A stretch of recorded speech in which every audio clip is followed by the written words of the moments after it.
Vamos iniciar a parte 2 do Dino Shooter. Se você não viu a parte 1, só clicar no card que está aparecendo aí no canto do vídeo ou acessar o link na descrição. Como o vídeo tem bastante conteúdo e é difícil fazer tudo o que tem aqui de uma vez só, para facilitar a sua vida eu fiz roteiros de implementação com o tempo exato de cada parte. Isso ajuda caso você queira parar e voltar depois. Ele está aí na descrição do vídeo. Retomando aqui, vamos começar pelo Restart. O Restart vai ser implementado no Script Manager. Primeiro vamos declarar uma variável booleana GameOver e colocar ela false. O GameOver vai ficar true quando o Dino colidir com o cacto. Aí para checar se está em GameOver, basta colocar um if-else ao redor da detecção de colisão. Quando o GameOver for true, não vai entrar no if e o restart fica disponível. O restart vai ser feito com o input da tecla R. Só usar a função getKeyDown para pegar o input. Para fazer o restart, nós vamos usar a função loadScene. Para usar essa função, preciso exportar o namespace SceneManagement aqui.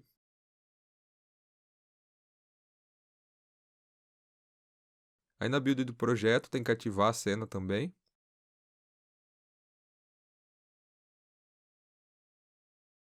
Executando o jogo, quando aperta a tecla R, a cena é reiniciada.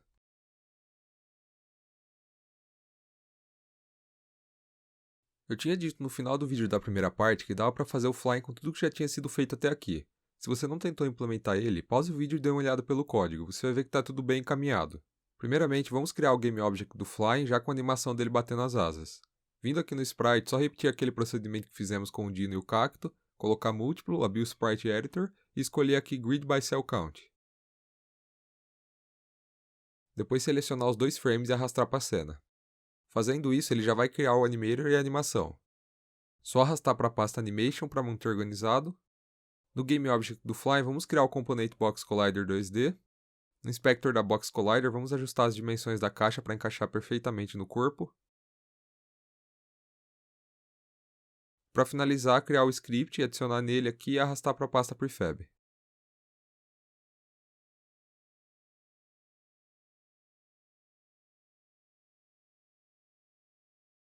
O script do Fly, por enquanto, é idêntico ao script do Cacto, porque ele só se move para frente e é destruído quando sai da câmera.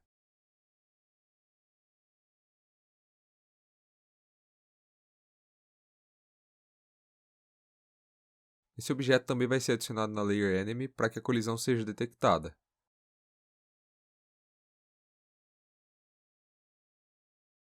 A mecânica do Fly está pronta, agora precisa fazer o spawn dele. Repare que o spawn do Fly vai ser idêntico ao spawn do Cacto, então basicamente o que precisa ser feito é duplicar esses códigos. Ao invés de declarar essas três variáveis novas com nomes diferentes, vamos fazer algo mais correto e organizado usando os recursos da linguagem C#. Aqui em cima eu vou declarar uma struct chamada SpawnTime. Essa struct vai ter as variáveis necessárias para fazer o spawn.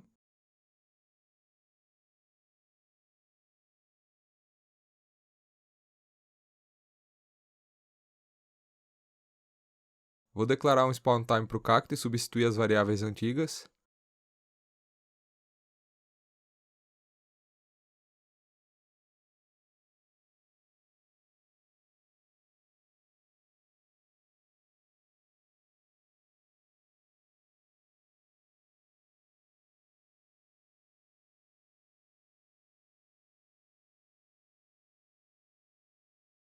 Aí basta fazer o mesmo para o Fly. Note como fica mais organizado do que se tivesse sido declarado três variáveis soltas.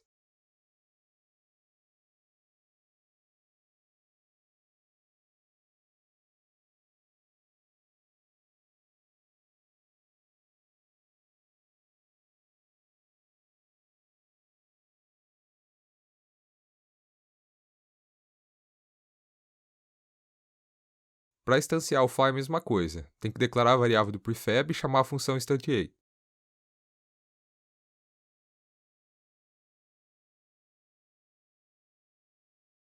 Como a posição do Fly pode variar a altura, vamos declarar duas variáveis aqui, que vão ser a altura máxima e mínima que ele vai poder ser instanciado.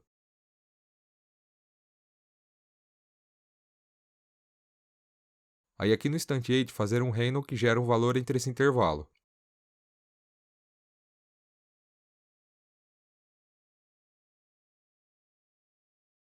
Para testar, falta passar o prefab do Fly no Inspector.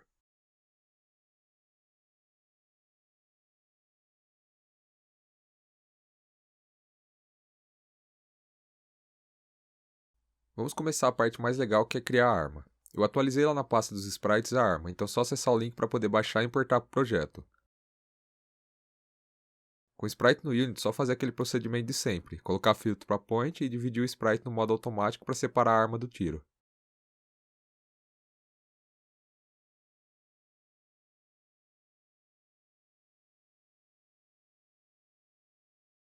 A arma vai ser um GameObject filho do Dino, então selecione o sprite da arma e arrasta aqui na hierarquia para dentro do Dino. Depois só ajustar a arma para a posição que ela vai permanecer durante o jogo. Se você der play agora, vai ver que a arma já segue o Dino, porque ele sofre todas as transformações do GameObject superior na hierarquia, que é exatamente o que a gente quer. Vamos agora criar o script da arma e colocar no GameObject da arma. Aqui no script, a primeira coisa que vamos fazer para a arma é ela apontar para a direção do mouse. Isso é bem simples. Basta pegar a posição do mouse e converter para a coordenada do mundo usando a função script_world_point. Depois calcular o vetor que aponta para a direção do mouse, que vai ser a posição do Dino menos a posição do ponteiro do mouse.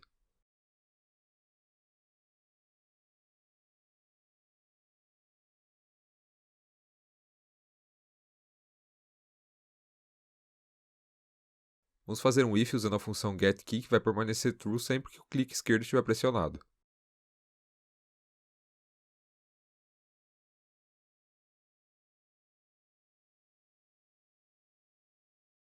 Antes de prosseguir com o tiro, vamos fazer o caching da câmera, porque acessar ela dessa forma é ineficiente e pode causar erros se o nome da câmera for alterado no futuro.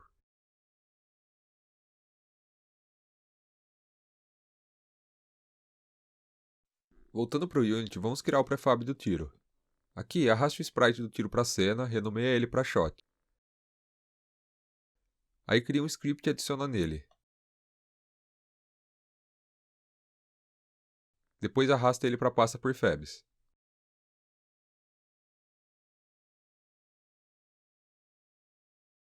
O tiro vai se mover para frente e ser destruído quando sair da tela para o lado direito.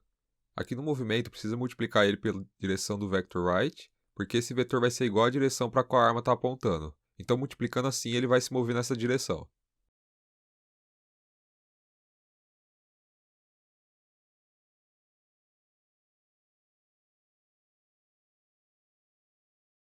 Aqui no script da arma eu vou criar um GameObject que vai ser a referência do prefab. Deixar ele público e passar o prefab do tiro pelo inspector.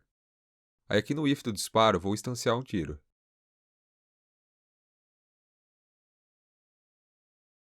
Note que o ângulo que o tiro vai ser instanciado é igual ao do vector right da arma. Se você executar isso agora, vão ter dois problemas. Primeiro que o tiro está parecendo um jato de água, e o segundo é que esse jato está saindo do meio da arma. O primeiro problema ocorre porque o tiro está sendo instanciado a cada frame, sem um intervalo de espera entre um tiro e outro. O segundo é porque nós colocamos para o disparo ser instanciado na posição da arma, então naturalmente ele vai sair do meio dela. Para resolver o primeiro, basta criar um timer onde o tiro é instanciado, igual foi feito por spawn dos inimigos.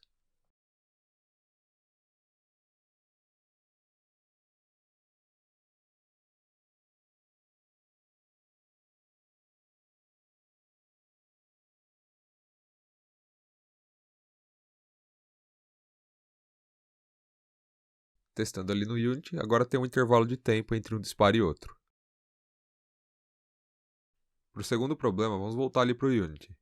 No GameObject da arma, vamos criar um novo GameObject vazio chamado ShotSpawn, que vai ser a posição de onde o tiro vai sair. Ele precisa ser filho da arma, porque tem que sofrer as transformações de rotação da arma e de translação do Dino. Aí no script, basta criar uma referência para o ShotSpawn e passar a posição dela na hora de instanciar o tiro.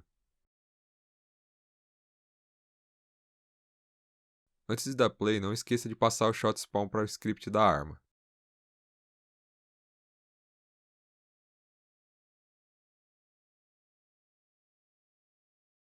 Agora com a arma funcionando, para finalizar as mecânicas principais, vamos fazer a colisão do tiro com o Fly. Isso vai ser implementado aqui no script do Fly. O que temos que fazer é detectar quando houver colisão entre o tiro e o Fly, e aí nesse caso destruir esses dois objetos. Para isso, vamos usar a função OverlapBox, que funciona exatamente igual a que usamos para fazer a colisão com os inimigos. A única diferença é que essa função não detecta a colisão entre múltiplos objetos, então ela só retorna uma Box Collider. Aqui no método update, vamos chamar a função OverlapBox.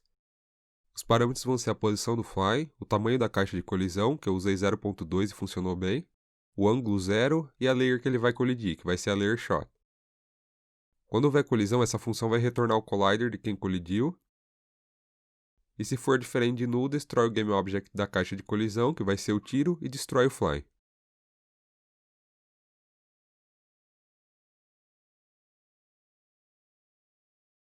Antes de rodar, lembre-se que o Overlap Box detecta a colisão de um objeto com todos os outros que estão numa layer específica. Nós colocamos lá no código a layer shot, então vamos criar ela aqui e colocar o prefab do tiro nessa layer. É preciso adicionar também a Box Collider no shot. Agora sim, o player já pode matar os flies.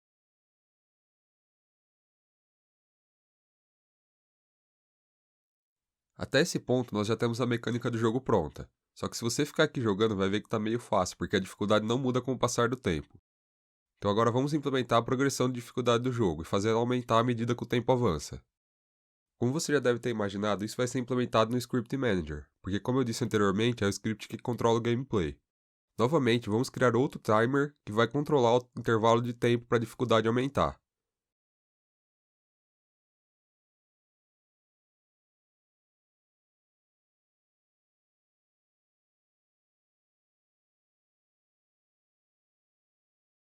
A dificuldade desse jogo é definida pela rapidez com que o cacto se move. Então aqui dentro, quando esse if for true, vamos aumentar a velocidade do cacto e diminuir o intervalo de spawn entre eles. Vai ser necessário também alterar a velocidade do chão para acompanhar o cacto. O chão é só acessar a speed e adicionar um valor nela para a dificuldade subir, mas o cacto é instanciado dinamicamente, então não dá para aumentar a velocidade dele antes dele existir na cena. Então o que nós vamos fazer é criar uma variável speed aqui no enemy spawn, e aí passar essa speed para o GameObject que está sendo criado.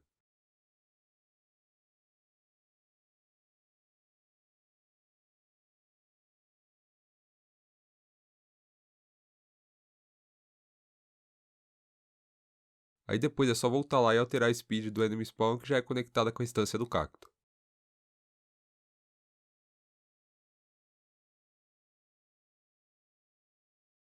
Rodando o jogo, você vai ver que o cacto e o chão não estão na mesma velocidade, mesmo eles estando com os mesmos valores no código.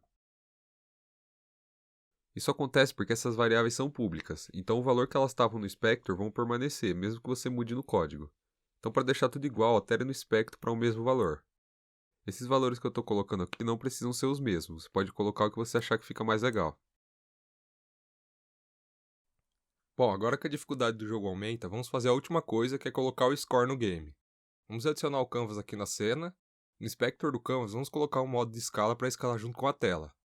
Depois a resolução de referência, 1920 por 1080, e aqui no match colocar ele para escalar 100% em relação à altura. Aí no canvas, só adicionar um text que vai ser a pontuação. Aqui no inspector do texto, vamos centralizar, aumentar o tamanho da fonte e colocar na posição que vai ficar durante o jogo.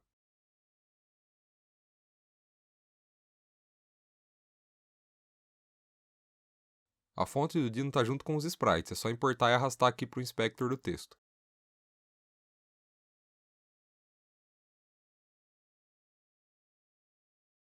No Script Manager, vamos criar uma variável do tipo text e um float para o score.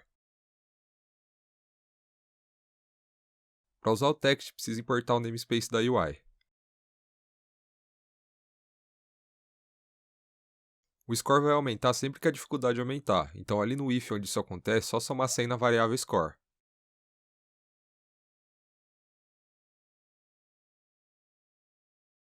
Aqui no Unity, falta passar o score no inspector para o manager. O score está sendo adicionado, mas não está ainda igual é no jogo, que mantém os zeros à esquerda. Para fazer isso, é só colocar na função toString o parâmetro d seguido do número de casas decimais que você quer.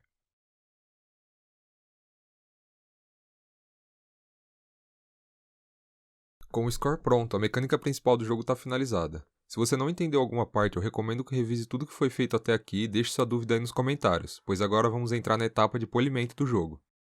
Para quem não conhece esse termo dentro do desenvolvimento de jogos, o polimento de um game é o estágio que você já tem as mecânicas principais todas implementadas e funcionando corretamente e começa a adicionar os efeitos visuais e ajustes nas variáveis do gameplay. Isso tem o objetivo de deixar a estética do jogo com mais brilho e também o gameplay mais agradável. Vamos começar o polimento adicionando os efeitos visuais de partículas. Esses efeitos vão ser o brilho do disparo da arma, as cápsulas da arma voando e a explosão quando acerta o Fly. Para fazer esses 3 efeitos vai ser utilizado o sistema de partículas do Unity, que é bem robusto e simples de aplicar nesses casos. Começando pelo brilho do disparo, vamos adicionar aqui um Particle System e nomear ele para Muzzle Flash. Aqui nos primeiros parâmetros coloque Delay 0.1, Speed 0.3, Size 0.4, na aba Shape, Shape para Circle, e o raio coloca 0 que ele vai truncar para esse valor.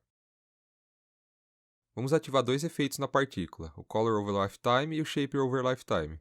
Como o nome já diz, esses efeitos vão fazer a cor e o tamanho da partícula se alterar com o tempo de vida dela. Na cor, a partícula fica totalmente invisível no fim, e no Size ela diminui até ficar com tamanho 0. O que falta agora é colocar a textura na partícula. Eu adicionei essa textura lá na praça Sprite, só importar para o projeto. Para colocar a textura na partícula, temos que criar um material e mudar o shader aqui em Particles para Standard Unlit. Aqui no Render Molder, escolher o Fader e arrastar o Sprite para a propriedade albedo. Mude a cor e por fim altere o material colocando o que nós acabamos de criar. Como o brilho tem que acompanhar a arma, ele precisa ser filho dela.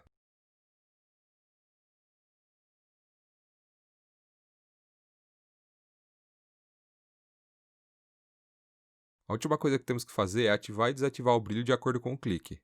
Aqui no script da arma, vamos criar uma variável pública Particle System.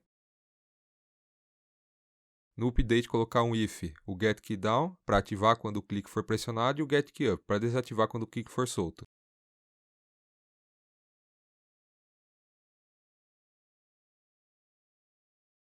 Aqui tem que colocar para começar desativado também. Antes de testar, adicione um efeito no inspector da arma.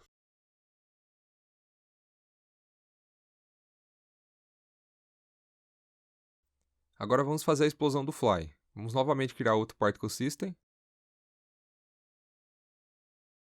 Colocar a duração para 0.1, desativo o loop, Lifetime para 0.2, Speed 4, Size 0.05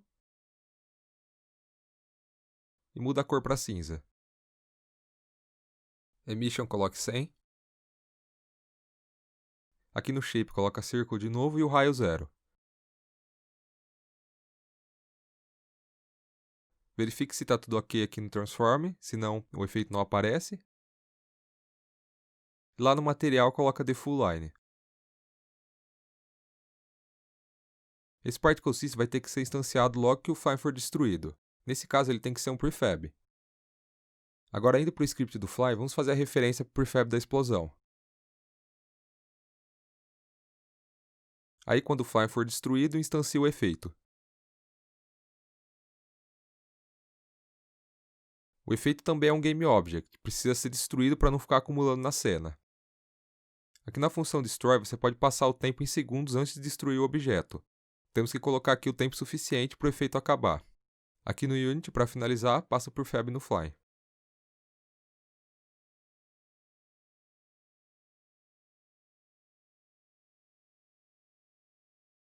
O efeito das cápsulas e da nuvem também são feitos com partículas. Eu achei que explicar esses dois passo a passo ia deixar o vídeo um pouco redundante, pois fazer eles é praticamente a mesma coisa que os outros efeitos, então vou resumir aqui. O efeito das cápsulas vai ficar como o filho da arma e vai ser ativado e desativado dentro do script da gun, igual foi feito pro tiro. As configurações dele ficaram assim.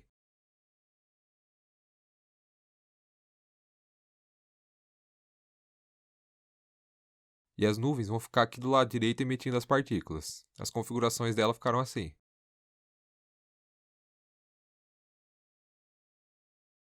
Chegamos ao fim da implementação do Dino Shooter. Todo o projeto está disponível para download no GitHub. Eu espero que vocês tenham se divertido criando esse jogo. Qualquer dúvida, por favor, deixe nos comentários. Se você conhece alguém que quer aprender a fazer jogos ou faz parte de algum grupo de desenvolvimento, compartilhe o vídeo, pois é dessa forma que você ajuda o canal a crescer. Muito obrigado e até a próxima.